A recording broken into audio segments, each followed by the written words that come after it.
Well, shalom aleichem, and welcome back to our Hebrew reading. We are reading through the story of Joseph to go along with our Hebrew grammar of implicit learning through elaborative encoding.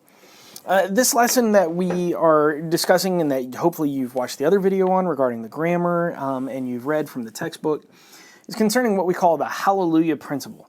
The hallelujah principle. The hallelujah principle is frankly a really cool way for you to think about the different ways that the word or that the letter hey is utilized. We see that being used here as your principal job for this lesson is to find heys and how they're being used. But frankly, within this text of Genesis 42 that we're about to read, there's only hey being used the first way. Okay, and we call it the hallelujah principle, just as in hallelujah, there are three L's. There are three ways that the hey can be utilized. The first way is the way that we are seeing within this Hebrew text that we're about to read, and that is simply as the. Hey, at the beginning of a word, can be the. That's the best translation for it.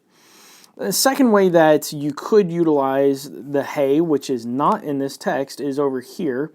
And if you have these markers below it, as you see, these markings below it, and it would come at the beginning of a word, it tells you that it is a question mark. Much akin to whenever we read Spanish, that there is a question mark at the beginning of a sentence or a phrase. It tells you how to give inflection or emphasis as you read through the verse or the sentence. Likewise, here, the hey tells you how to read emphatically or with the emphasis of a question in your verse. The third way that we see the hey is it would be on the backside of a word.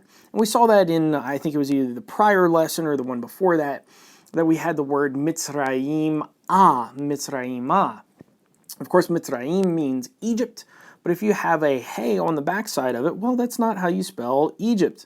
Therefore, that tells me that, well, this is actually the directional marker is what we would call this, right? The directional marker.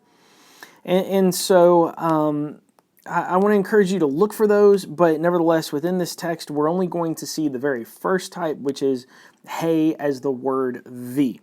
So let's go ahead and begin reading, and I might point some stuff out as we delve into it because I've got some markings here for us to consider. The heys are highlighted with purple, okay, so that you might be able to see it a bit easier and read it as you go into the text that we have at hand. Let's jump in to verse 1 for us for the day. Vayira Yaakov ki, sorry, I forgot to highlight, Yesh Shavar, Ve Mitzrayim, Vayamar Yaakov, Le Baniv Lama Titra'u. Okay, real quick, I have this marked for us to discuss because right here you notice on the beginning, again, if we go through the Hezekiah principle, you hug the root, looking for the three-letter root. Well, there's only two letters there. That tells us that a future lesson, the Jonah principle, has been at work here. A letter ran away just as Jonah does. But at the beginning, you have a double tav. A double tav at the beginning is always, hear me, hopefully, it is always an imperfect hit pile. It is always an imperfect hit pile. The hey ran away because that's one of the letters that spells Jonah's name. That's why we use Jonah as the acronym. The hey ran away and left a tav there, which tells us the imperfect of the hit pile. They will, right? They will, future reflexive, they will jump in and they will look at each other. They will look at themselves, something along those lines, right? And so we have ra'ah is to see, or yara, sorry, is to see. And so the yod ran away because that's part of Jonah's name as well.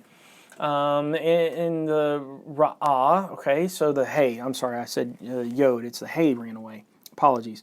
If we were to spell it out, let me do it for us, just since I messed that up for you. It would typically be ra'ah, to see. So the hey ran away and left us with just the resh and the aleph there. So let's delve in and continue reading. Vayomer hine shemati ki be Mitzrayim redu shema. Veshmar'u lanu misham vani chayi. Okay, we'll talk about that in a second. Velo namut. Velo namut. Okay. This actually, believe it or not, and I'm fairly certain that it's the same for the last one as well, okay? This is actually an imperfect marker. The noon is actually an imperfect marker. It is not nifal. And the imperfect marker tells us that who is doing the verb. It is actually 1CP. We are doing the verb. So, and we will live. That's what we would do with that vayini chaya. Okay? Jump down verse 3. So here we go. Vayaralu achi Yosef. Ashra le-shavar bar mi Mitzrayim. Okay, from Egypt. That's what we have there with our Hey Abimelech letters. 4. Ve'et Benaim. Okay, so this is Benjamin. Okay, that's I think this is the first time we've seen him, at least in the text that we're reading here in our book. Achi Yosef, brother of Joseph.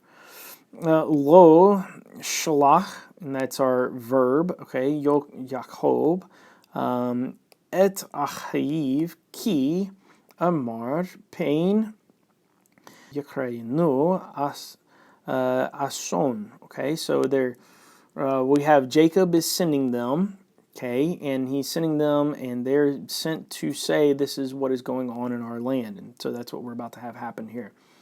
Yavau beni Israel le shavor betoch ha vaim, okay, ki haya hara'av be'eretz Canaan. And so now he's explaining that there is a famine in the land of Canaan. Okay, that's what we have happening here. Vayosef hu, and he, Yosef, okay, Shalit, he's now the ruler, al ha'eretz, in the land, hu hamishbir, and there was a cellar, lekol am ha'eretz, vayavo'u achi Yosef. We'll come back and talk about this word here in a second, okay? Vayishtahuv lo, let me highlight those since we just read them. Afim aratsa, okay? I have it written out here for you. This is actually what we call an ish tafel verb. Ish tafel. If we zoom in here, and we consider our text here, ish tafel is not one of the 7 common verbal types that you end up finding in the normal Hebrew text as you read it, okay? So what we have happening here is that it is an ishtafel of hu, okay, which is to bow down, okay? And what happened is that the hey, in case you're curious, that would be right here, okay? The hey ran away because that's part of Jonah's name. And so whenever we circle, we hug our root, we only have 2 letters there, but we have this isht on the front side. Ishtafel is a very rare, in my opinion, very uncommon Hebrew verbal type. Look, it sounds like what it is. It is an ishtafel. And so I would translate that more or less to, and they bowed down to him, ishtafel. And they bowed down to him. Let's carry on, jump down here, verse 7. I'll grab our highlighter again. Vayira Yosef et achiv. And so Joseph saw that it was his brothers, right? Vayachram, and he recognized them. The Nachar, the noon, ran away in this instance, okay? Vaya Nachar, and this is where we see the noon over here and not on that prior. Elihaim, Vaya Devar Atam, Cho Kashot, Vayamar, Elihaim Me'ayin.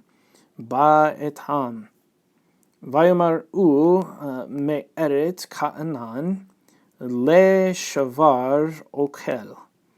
Okay, so we carry on verse 8. Vayechar Yosef et achiv vehem lo hikar hu. But they didn't recognize him. So Joseph is recognizing them, but the brothers are not recognizing him. And again, the letter that ran away right here that we saw earlier is the noon. And that's all the way up here, right? So we could literally grab it this way and do. That's the same verb, and it repeats. That's one of the reasons why we encourage reading narrative texts, is because narratives are very repetitious. We get a lot of the same verbs, the same people, the same context clues, etc. It makes it a lot easier to read and understand the Hebrew Bible. Verse 9. Vayisakar, and Zakar is Zechariah. We know that from our Hezekiah parsing principle. Okay, Zakar. And remembered Joseph. What did he remember? Remember, we always, whenever we see et, okay, we always stick a question mark. Remembered who or what? What did he remember, Mario? He remembered ha-halomot, the dreams, asher halom, that he dreamed. Lahem vayomer elihem migralim atem le-rot et erot ha'eretz ba'atem. Verse 10. So Joseph has remembered his dreams and that he had told his brothers, and look at this. It's happening right now in his very presence. Vayamar eliv, jump down to our next page, lo Adonai, va'avidikha bo le shavar okel. Kulanu beni ish ached nachenu kinim anachnu lo yu avicha me regalim. Okay, and so they're being accused of being spies, and this is a really interesting thing because they're being accused of being spies, and yet later on in further generations, there's going to be 12 spies that are sent into Canaan. And so that's a really fun foretelling or future casting of what's going to happen whenever they do the actual exodus from Egypt, going the other direction, back to Canaan. Verse 12, Vayomer elichem lo ki erot ha'eretz ba'etem le-reot Vayamar shnim asher avidikha achim Nachnu beni ish achad be'eret ka'anan vehine ha'katon et avinu chayom ve'ha'ehad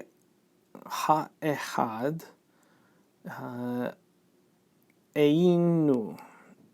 And so there is not in this point here, okay? 14. So that he's petitioning more or less and saying, I want to see my youngest brother. I want to see my father. And the family saying, oh, it's not possible. It's hard to travel, yada, yada. Well, he accuses them of being spies and he's going to arrest them. 14. Vayamar elichem Yosef hu asher elichem le-amar migraim etem. So they're being accused of being spies. So here we go. 15. Bezot ti vachenu chai faro. Ki im bevo achichem hachoton hine. Okay. Shalu michem echad vayikhoch. That's probably lakhak. The lamed probably disappeared on this instance, to take, okay? As you read, you will learn the different common weak verbs, and so you hear a part of it, and naturally your brain will fill it in. Just trust me, that it works with all my students, and it's worked for myself as well. Read a lot, and you'll hear it. Let's carry on. Et achikem ve'atem hasiru Vayavachnu devar came chayetem itekhem ve'im lo chai fero ki miglaim etem. And so the accusation now is you're spies, you've been stealing, and Pharaoh's going to know of this unless you bring your family here to visit me. This is Joseph just trying to get a family reunion together, it sounds like, but in a very conniving way because he remembered his dreams, as the text said. So read the Hebrew text every day to bless your soul, not worrying about translating per se, but to read the text, okay? This is why we say Ivrit Kol Yom, and I will see you in the very next of our series reading through the story of Joseph.